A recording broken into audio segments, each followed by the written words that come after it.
Rima y más, el podcast de relaciones institucionales, market access, gestión sanitaria y sobre todo salud. Producido por Levin Public Health Affairs. Hola a todos y bienvenidos a un nuevo episodio de Rima y más, el primer podcast de España sobre acceso al mercado, gestión sanitaria, asuntos públicos y, como siempre decimos, sobre todo, salud. Rima y más. Mi nombre es Laura García Olmedo y hoy tenemos con nosotros a Carlos Martín Saborido, que ocupa desde hace unos días el cargo de director de la Agencia de Evaluación de Tecnologías Sanitarias del Instituto de Salud Carlos III. Vamos a charlar con él sobre medicamentos huérfanos, terapias avanzadas, modelos de financiación y sobre la relación entre innovación y sostenibilidad. Es un placer tenerte aquí, Carlos. Bienvenido. Muchísimas gracias, el placer es mío. Bueno, te estrenas casi, de hecho, con nosotros, ¿no?, en este nuevo cargo. Sí, fue nombrado realmente el 1 de noviembre. Y me he incorporado el lunes, o sea que sí, la verdad es que es un estreno por todo lo alto. Pues cuéntanos qué vas a hacer. Bueno, pues como director de la Agencia de Evaluación de Tecnologías Sanitarias del Instituto de Salud Carlos III, la idea fundamental es continuar con el trabajo en evaluación de tecnologías, realizando los informes que nos encarga la Subdirección General de Cartera en el marco de la Red Española de Evaluación de Tecnologías Sanitarias, a la que pertenecemos.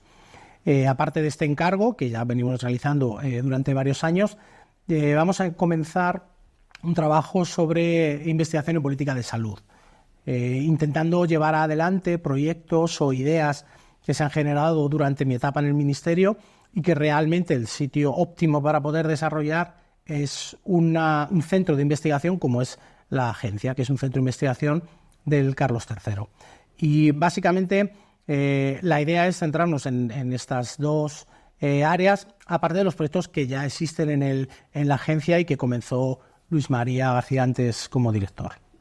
Pues háblame, por ejemplo, del Health Policy Research, que nos estás comentando ahora, ¿no? Bueno, realmente la unidad de Health Policy Research, o el área, mejor dicho, de Health Policy Research que vamos a estrenar, realmente lo que quiere es todas estas ideas innovadoras en el acceso que hemos escuchado o que hemos visto en otros países o en otros foros, pues el intentar hacer laboratorio para desarrollar estos experimentos, ver si realmente es factible y hacer propuestas al Ministerio de Sanidad sobre su implantación.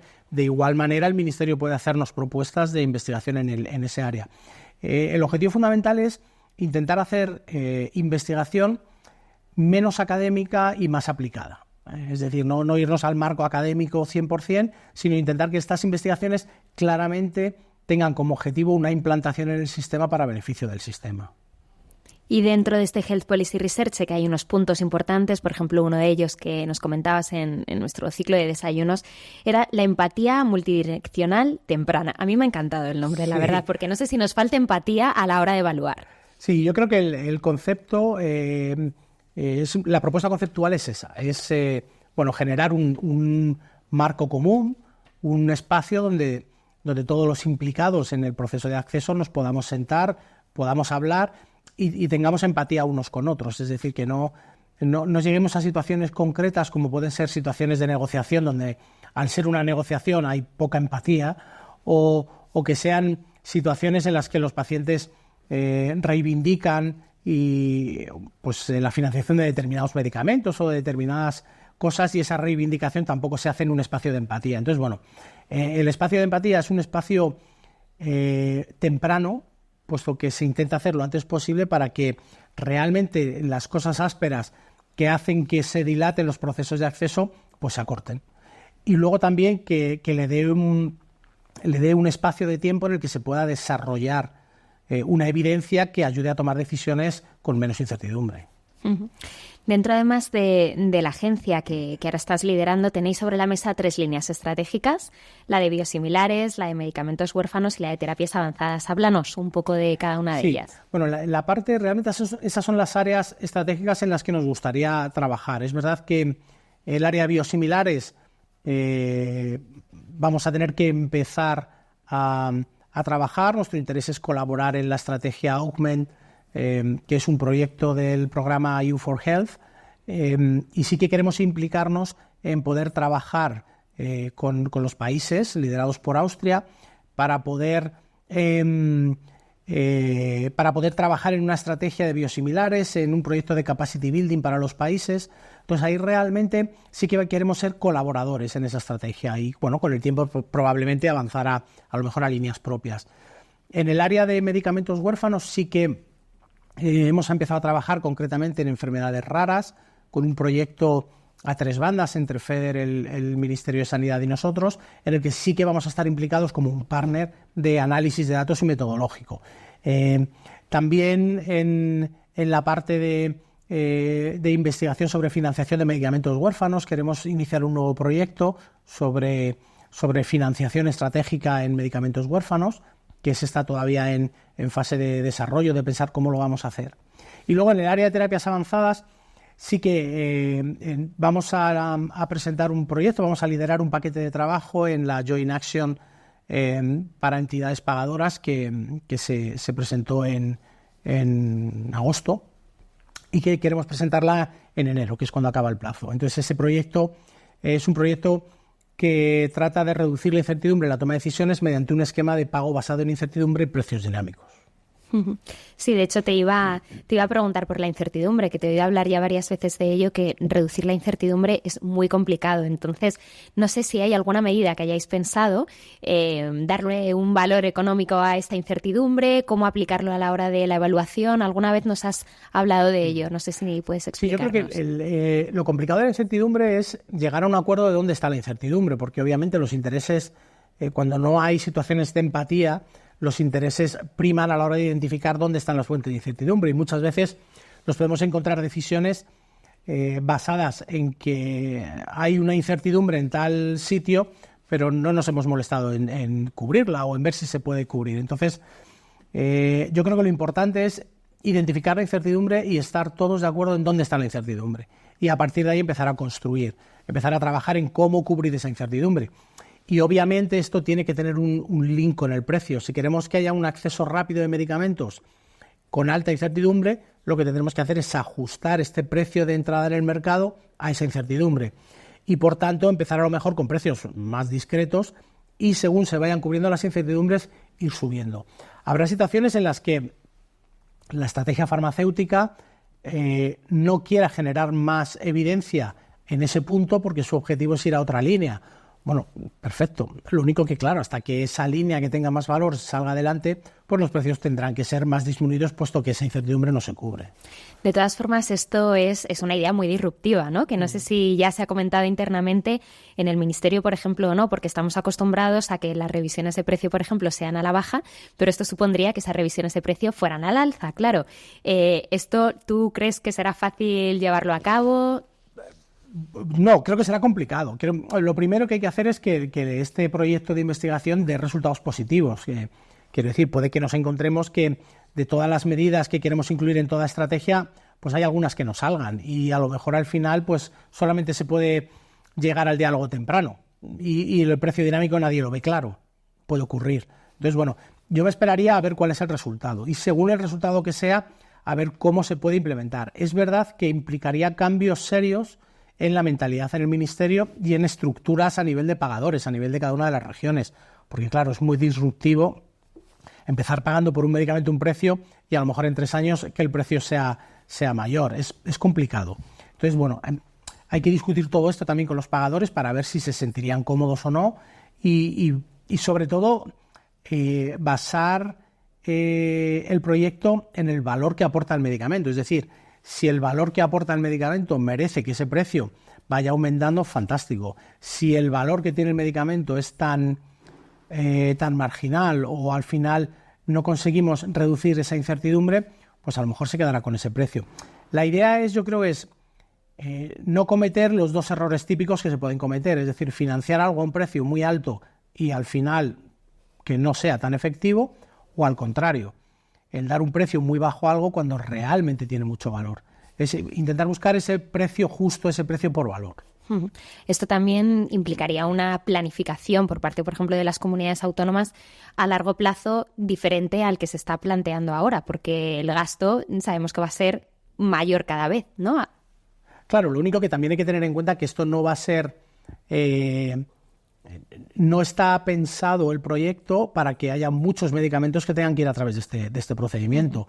Entonces, realmente, si analizamos cuántos procedimientos o cuántos medicamentos han tenido una aprobación condicional y, por tanto, podrían llegar a pasar por un esquema de este tipo, a lo mejor no vemos más que 1 o 2 al año.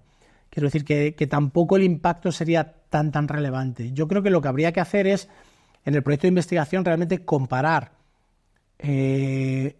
cómo es esta financiación y cómo podría haber impactado. Es decir, este proyecto tiene una fase que es de análisis retrospectivo, en el cual, una vez que el esquema lo tengamos diseñado, lo que haremos es que retrospectivamente analizaremos si ese medicamento hubiera entrado por este esquema de pago, cuál hubiera sido su precio inicial y el precio final y el impacto global, y ver cómo se ha hecho, qué ha ocurrido en la actualidad, para comparar, porque si vemos que en nuestro esquema, en varios pilotos que podamos analizar, hace que el precio sea mucho más grande del que realmente estamos pagando, pues obviamente el Ministerio no lo adoptaría, porque sería pagar más dinero.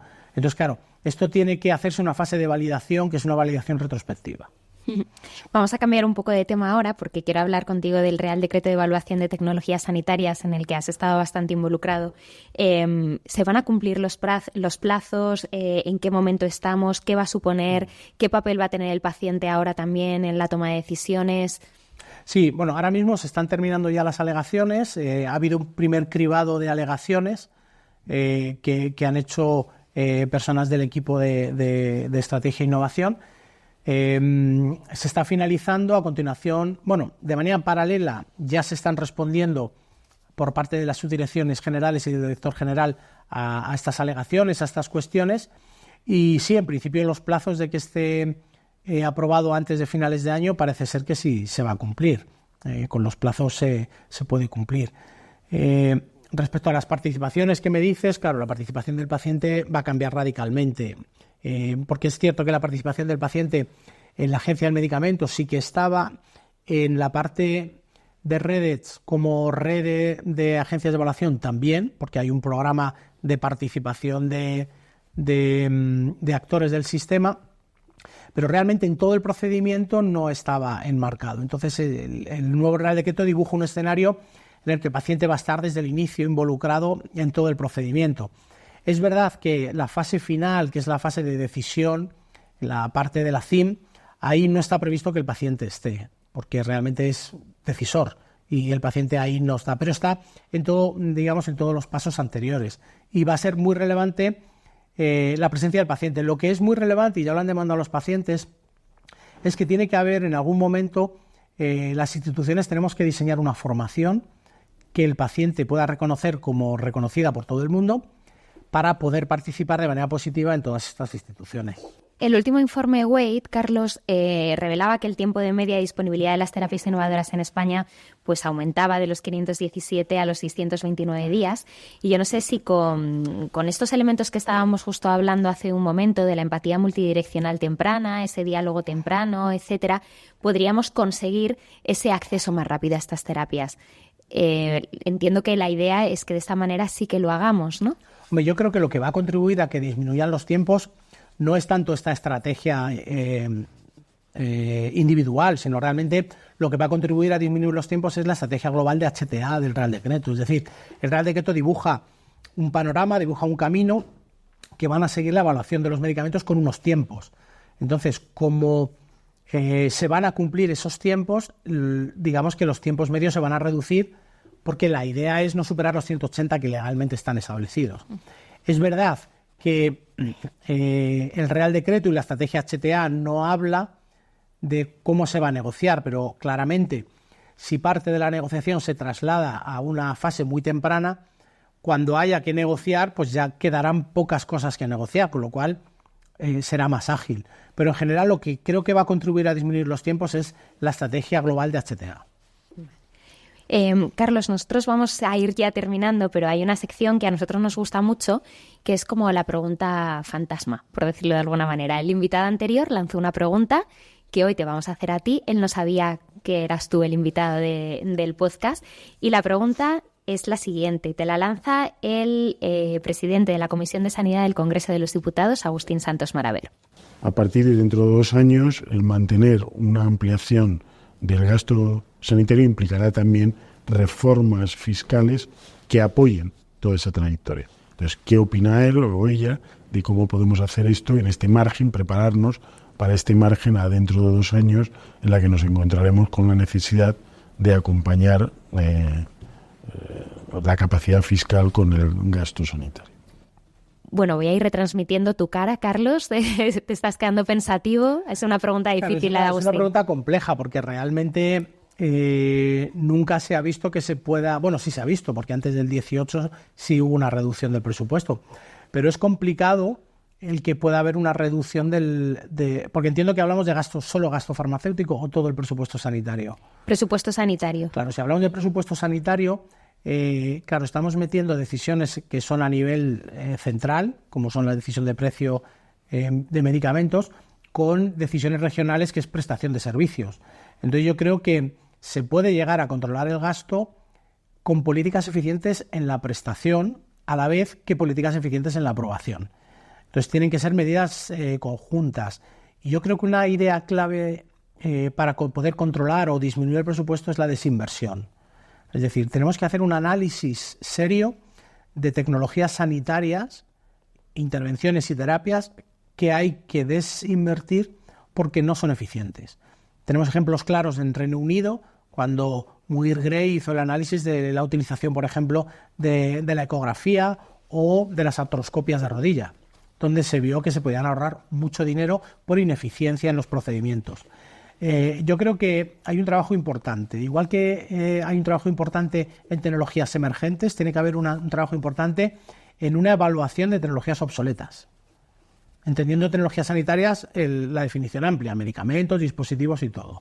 Entonces, bueno, una estrategia que sería muy relevante sería el análisis de la obsolescencia de las tecnologías sanitarias. Ese podría ser un punto relevante para ahorros en el sistema. Uh-huh. Pues ahora te voy a pedir que, sin saber quién es el próximo invitado, pues le lances tú una pregunta, no sé si así de difícil, más fácil o de lo que tú quieras. A lo mejor nos puede permitir conocer un poquito más lo que hay detrás del personaje, ¿no? Sí, bueno, pues una pregunta importante sería ¿qué relevancia cree que tiene la utilización de unidades de investigación en políticas de salud para soportar decisiones a todos los niveles del sistema sanitario?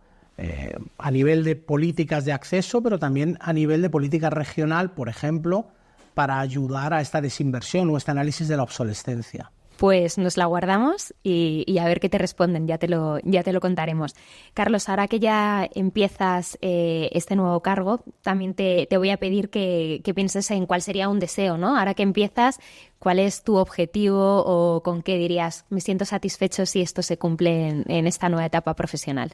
Bueno, yo creo que el objetivo fundamental y con el que yo creo que me sentiría satisfecho sería poder trabajar, tener grupos de trabajo con todos los actores del sistema para poder compartir información y poder llegar a algún consenso, en determinadas políticas de salud, porque eso sería muy bueno para poder empezar a trabajar en políticas eficientes.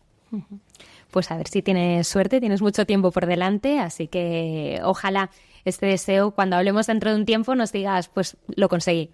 Pues Carlos, muchísimas gracias por habernos acompañado hoy en nuestro podcast Rima y Más. Ha sido un auténtico placer tenerte aquí, escucharte y yo creo que aprender contigo, que hemos aprendido todos un montón.